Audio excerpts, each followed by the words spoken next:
Hey guys, welcome to Life with Steph and welcome to day 9. Day 9 of 12 days of killings. So today is December 9th, and December 9th, 1992 is when the separation of Princess Diana and Prince Charles was announced. So we're going to go ahead and go over that and all of the events that happened after. So let's just get right into it. Prime Minister John Major is the one that made the announcement. So he explained that the royal couple were separating and it was an admissible separation. The years that led up to this, there were already speculations. The press and the tabloids had already started, mentioning that their marriage was not necessarily working out.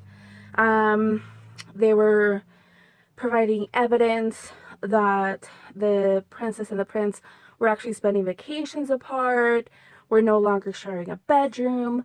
So overall, the years leading up to this, there was already a lot of people were suspecting that things weren't necessarily going well.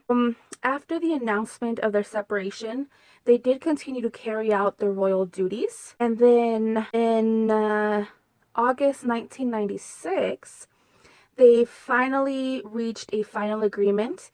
And this was already after Queen Elizabeth herself had already urged the couple to finalize their divorce, to come to an agreement. Diana agreed to the divorce she received was a pretty generous settlement, and she was also maintaining the right to her apartments at Kensington Palace and also her title of Princess of Wales, though she did no longer hold the title of Her Royal Highness, and she would have no future claims to the British throne. So if any of you are familiar with Princess Diana, she was very well liked by the people. She had made comments that she thought that she would not end up becoming queen, or that things just did not seem well. So if you guys are interested, I can definitely do a whole other thing on Princess Diana and, her life. Because there definitely is a lot to it, and her documentaries are definitely worth watching. But anyway, after the divorce, she continued being popular and very well loved by the people. She was definitely a queen in people's hearts, and that's what she really wanted. She really cared for her people and tried to do well by them. So she was definitely winning them over. However, come August 31st, 1997, so just a year after her divorce has been finalized, she was killed in a car accident in Paris. So that happened. There are different theories. So the cause was determined to be that the driver was intoxicated. Her driver was intoxicated and caused the accident.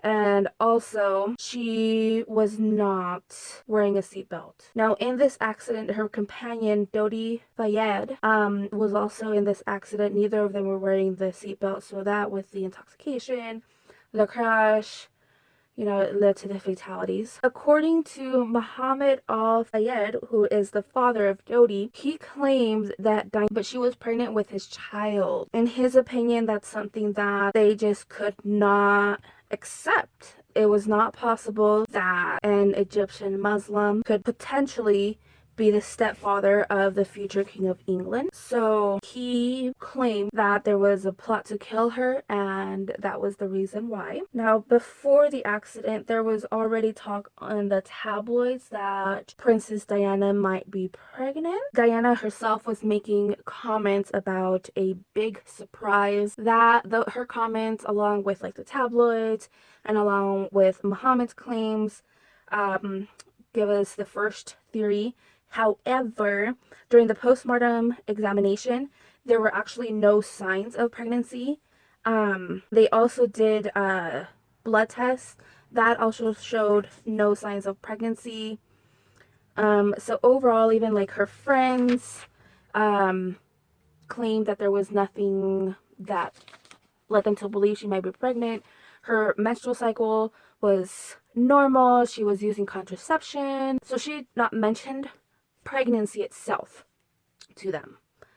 So that was ruled out. However, it still didn't convince Muhammad that there was a plot to pretty much kill her from the beginning, even if pregnancy wasn't necessarily the reason behind it.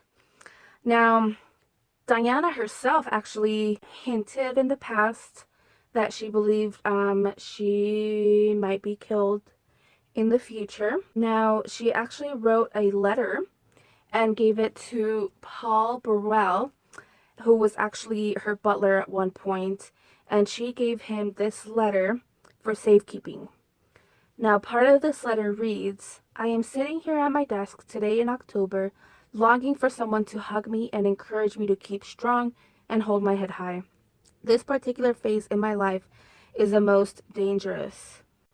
So paparazzi or photographers were actually blamed repeatedly for the crash, and even after they've continued to be blamed for the crash and for Diana's death. Now, one specific theory claims that the group of paparazzi chased and pushed Diana's Mercedes, so causing the crash. The second one claims that the members of the paparazzi, I guess, somewhat maybe set it up, like introduce factors to cause this crash. The third one claims that it was an accident, that the paparazzi accidentally caused the accident. So of course there was an investigation, and those theories were proven to be false. Upon researching the paparazzi business itself, they just couldn't see that there would be enough recklessness in them to cause something like this. And they also did find that they were going about their normal behavior. The paparazzi was going about their normal behavior, and they weren't getting too close or doing anything that was putting the car or the princess in any sort of intentional danger. Now, another theory is that the driver, Henry Paul, was actually responsible for the death. This theory claims that he was not intoxicated, but rather he caused the accident. So earlier he had actually been seen, and he did not appear to be intoxicated whatsoever. And there was also people believed that he was maybe paid off because he was demonstrating that he had more money than what might be expected from the security service. And there's another little conspiracy, was that his bodies were actually switched during the accident. So he was replaced with another body, which was tested and is the one that resulted with a positive intoxication. So a lot of conspiracies that people have as to how it is that Henry Paul was the cause of the crash.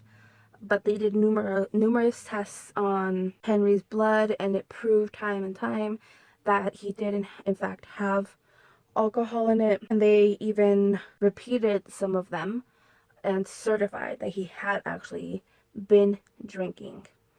Now, another conspiracy, and maybe one that ties in with the comment about Diana having concerns when it comes to her safety. This one claims that there was actually something wrong with the Mercedes that Diana was traveling in. Now, some people claim that there's a few different things. One claims that its normal route was blocked. Their normal route was blocked, so it was going a different way. Also, another one shows that claims that it was traveling at an unusual speed. And another one claims that there was actual tampering with the car. Now, reports claimed that everything with the car appeared fine, everything was okay, there was no tampering, there was no issues, but people did report seeing different speeds, and it was definitely that it was driving faster than normal that night, but there was no, it was driving faster, but there wasn't anything unusual, like there was no swerving or anything like that, just driving a bit over the speed limit. Now, they also claim that there were like flashes going on the road that night and strange vehicles. So a lot of people reported seeing these flashes, and they were heading into the tunnel. But people reported different flashes, different times, different locations. So it's really hard to say if those flashes were due to like the photographers that were following the car, or maybe the headlights of other vehicles. But they couldn't find any evidence that these flashes were cause to this accident. Now, another claim is that Diana was actually not treated how she should have been. Pretty much, she lacked treatment, which led ultimately to her passing. So she received treatment at the scene of the crash, and many people insist that if she had been taken to a hospital and treated there instead of at the scene, she may have been able to survive this. However, different areas have different emergency procedures. So in France, the emergency procedure calls to get somebody to a hospital ASAP, while in the in France, emergency protocol is to give people treatment at the scene, to treat them at the scene of the accident before moving them to the hospital. While in the UK, it's about getting the person to the hospital a lot sooner, which is why there's this theory that had she been to the hospital sooner, then she would have been able to live. Now, of course, for this to become true or have concrete evidence, that would call for doctors and caregivers, nurses, all of those to come forward and speak, which is something that they're not really allowed to do. How are they going to come forward and say, yes, we intentionally let her die? So pretty much the investigation concluded that, that either way, had she been treated at the scene, had she been rushed to the hospital, there was no guarantee due to the injuries that she had. There was no guarantee that she would be able to survive that. Her injuries were just too severe. Now, going back to the comment about, Diana's concern for her safety and previous issues with her car, a previous bodyguard of hers, Barry Manicky, had actually died. Now, in 2004, there was an interview with NBC where Diana is discussing Barry, and she describes him as the greatest love she's ever had. And it says, there's talk that it was an affair, and she states that it was all found out and he was chucked out of royal protection. Then he was killed. I think he was bumped off, she said. So it's believed that a mysterious driver had actually helped set all of this up. So Barry had been riding as a passenger on a motorbike, and that bike crashed into a car that was coming out of a junction. Now, some claim that this accident was intentional, and even after his death and all of the theories that circulated and everyone talked about, it even seemed that Diana herself was believing some of these things. So that was another reason for her worry about her own safety. So with all of these claims, the Met Police was pretty much forced into launching a massive investigation. And they launched Operation Baguette, and it pretty much lasted years, and they were investigating every theory that people were coming up with. It cost millions of pounds, but every theory that they studied or investigated, they did not find any truth to. It didn't have any concrete evidence at all that linked it to what happened to the night that Diana was killed. So pretty much they concluded and released, when they wrapped up their investigations, pretty much concluded that it had been an accident. They stood behind their original comment that the driver was intoxicated, which led to the accident, and them not wearing their seatbelt led to the severe injuries that they had. So all in all, there's a lot of theories out there as to what happened to Princess Diana. So be sure to let me know if you guys want to do a Life of Diana episode. We can definitely do that. I think that would be awesome. Let me know what other conspiracies you guys have heard about when it comes to Princess Diana.